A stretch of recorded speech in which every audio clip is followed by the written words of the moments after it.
양소영 변호사의 상담소 양담소를 찾아주신 여러분 환영합니다. 양소영입니다. 얼마 전 스타벅스 파트너들이 트럭 시위를 했습니다. 스타벅스 파트너는 일회용 소모품이 아니다. 이벤트 대기 음료 650잔에 파트너는 눈물 짓고 고객은 등 돌린다. 이런 문구가 적힌 트럭이 서울 시내를 돌았습니다. 스타벅스 파트너들이 단체 행동에 나선 건요, 그동안 과도한 노동 강도가 계속됐기 때문이라고 설명했는데요. 스타벅스 노동자들의 근무 환경, 근로기준법 위반 아니겠습니까? 법무법인 승인 양소영 변호사입니다. 네, 스타벅스 파트너들의 언론 인터뷰를 보니까요, 매장 인력 부족으로 휴게 시간을 제대로 보장받지 못할 때도 자주 있었다고 합니다. 거의 매일 1시간 이상씩 무급 노동을 한다는 주장도 있었습니다. 주간 연장 근무 최대 한도인 12시간을 매주 꽉꽉 채우며 일하는데도 매장 관련 사무 처리를 위한 시간이 부족해서 연장 근무로 인정받지 못해도 어쩔 수 없이 매일 조금씩 무급 노동을 하는 상황이라고 합니다. 모든 매장의 파트너들이 이렇게 일을 하지는 않겠죠. 하지만 휴게 시간이 없고 무급 노동을 한다면 근로기준법 위반에 해당합니다. 근로기준법 제54조 1항에 따르면 사용자는 근로시간이 4시간인 경우 30분 이상, 8시간인 경우 1시간 이상의 휴게시간을 근로시간 도중에 줘야만 합니다. 일한 만큼의 임금을 제대로 받지 못하는 경우 임금 지급 의무를 어긴 사용자는 근로기준법 109조 위반으로 3년 이하 징역 또는 3천만 원 이하 벌금에 처해지게 됩니다. 이런 상황에 대해서 스타벅스 측은요, 근로기준 준수에 대해서 철저하게 안내하고 있다고 해명을 했다고 합니다. 스타벅스 근로자들의 단체 행동이 이번이 처음은 아니라고 하죠. 이번 일을 계기로 해서요, 반드시 근로환경이 근로기준법 준수하는 근로환경이 만들어지는 계기가 되기를 바라겠습니다. 화나고 답답하고 억울한 당신의 법률 고민 함께 풀어볼게요. 하나은행 100년 리빙트러스트 센터 배정식 센터장님 함께하겠습니다. 안녕하세요. 네, 안녕하세요. 반갑습니다. 네, 혼자 사는 1인 가구 비중이 처음으로 30%를 넘었다고 합니다. 센터장님. 네네. 어떤가요? 지금 전체 인구는 계속 줄고 있는데 1인 가구가 늘고 있습니다. 네. 전체 인구가 이제 5,100만 정도 되고 가구 수로는 한 2천만 가구니까요. 30%를 넘어섰으니까 600만 가구가 네. 1인 가구가 되고 있습니다. 네. 이제 청년층은 뭐 굉장히 만원 비혼층도 늘고 있고요. 네. 뭐 주변에 참 사무실에도 뭐 그런 직원들 꽤 늘고 있습니다. 네. 근데 이제 노령의 이제 어르신들 보면은 두 분이 같이 사시다가 한 사람이 먼저 사망하시면 결국 혼자 1인 가구가 되는 거죠. 네, 되게 되는 거죠.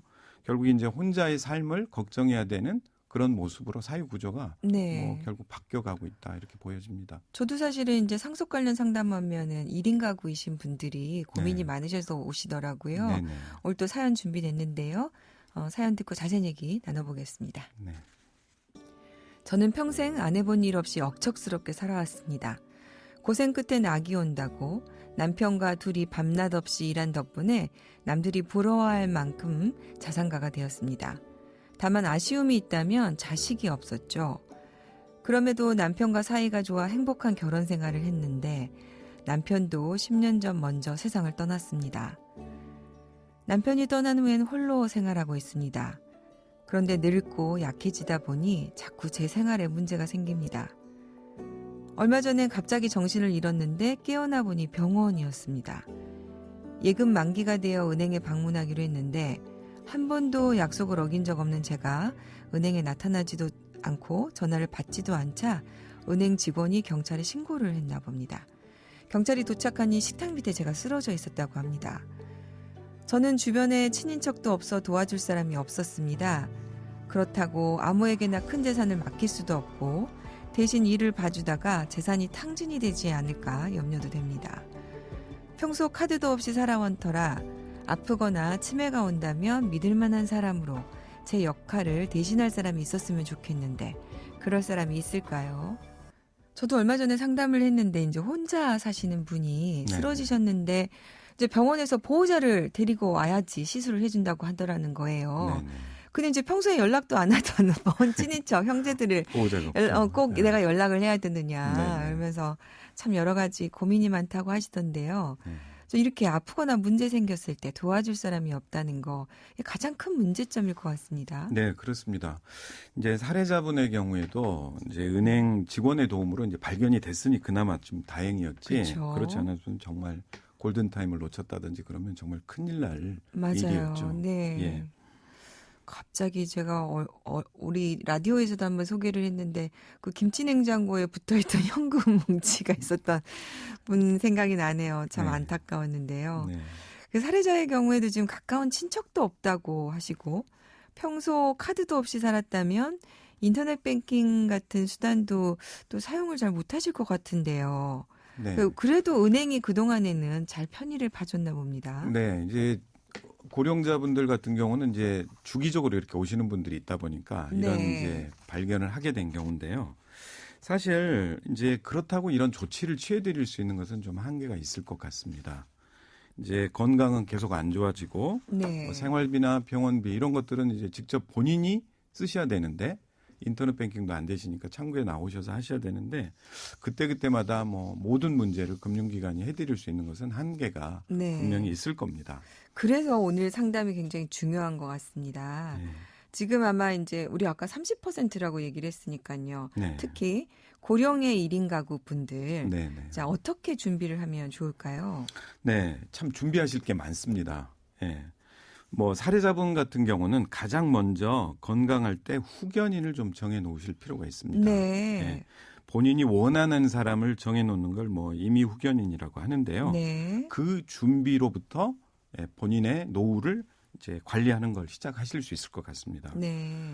또 이제 본인의 건강과 재산을 지키고 노후 케어를 위해서는 반드시 이 제도가 활용하실 필요가 있다 이렇게 생각이 듭니다. 그러니까 내가 이제 어느 정도 판단 능력이나 이런 부분들이 상실됐을 때 네. 나를 위해서 해줄 수 있는 후견인을 좀 지정을 해놓는다. 이럴 필요가 있다는 말씀이죠. 그렇습니다. 예. 네. 본인의 이제 건강이라든지 뭐 치료 이런 것들도 이제 후견인이 도와주는 거지만 네. 또 재산에 대한 문제 같은 경우도 본인에게는 굉장히 절실하기 때문에 후견인을 통해서 본인의 일상생활에 관련된 모든 이제 신상에 대한 지원, 그다음에 재산 관리 이런 부분들도 조력을 좀 받을 수 있을 것 같습니다. 네.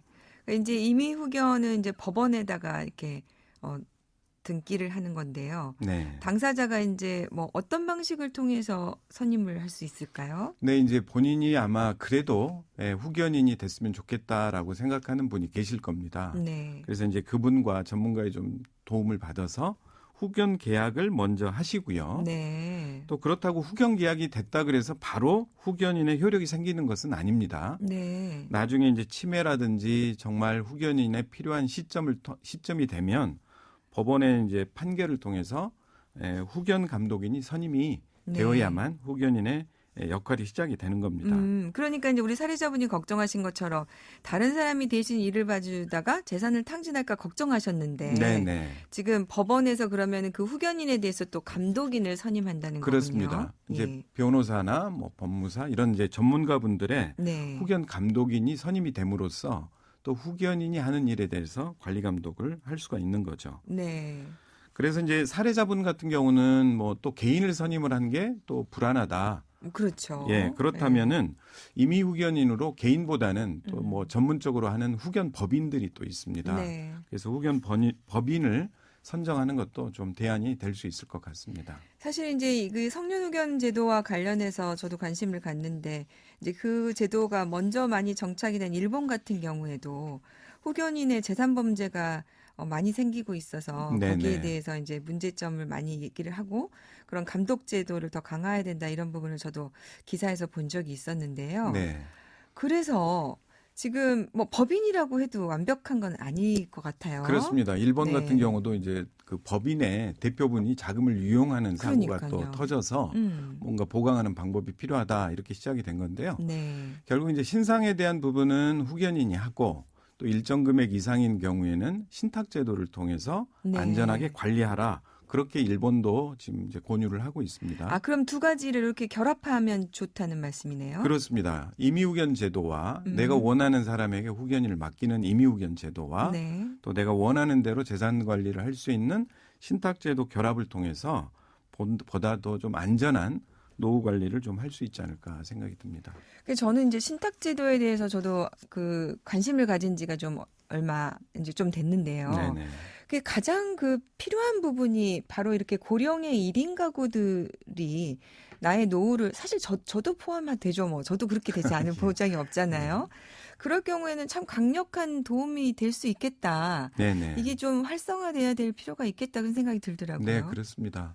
이제 노후 생활에 대한 안전한 방법으로 여러 가지 제도들이 나오지만 네. 이런 임의후견과 함께 재산에 대한 관리가 제대로 될 때 노후 생활이 지금 뭐 보장이 되는 거기 때문에 이제 요양, 치료 뭐 이런 것뿐만 아니라 재산에 대한 관리 부분을 같이 결합할 수 있는 그런 제도가 결합되면 그러면은 이제 좋겠습니다. 재산을 이렇게 신탁을 해놓고 내가 이렇게 치매에 걸리면 네. 나를 어디 요양병원으로 보내달라, 나를 좀 치료해달라, 뭐 이런 내용도 할 수 있습니까? 이제 신탁에서는 그런 문제를 직접적으로 네. 관여할 수는 없지만은요. 네. 예를 들어서 임의후견인이 어느 병원으로 옮기신 뒤에 그 요양병원에 지급하는 관리, 그다음에 생활비, 병원비 뭐 이런 것들을 전부 다 신탁을 통해서 관리가 되기 때문에 네. 뭐 임의후견인이 아무렇게나 뭐 시골에 나를 방치하고 뭐 이런 경우를 좀 예방할 수 있지 않을까 생각이 듭니다. 아, 그래서 후견제도와 신탁제도가 결합을 되는 게 좋겠다는 말씀이군요. 그렇습니다.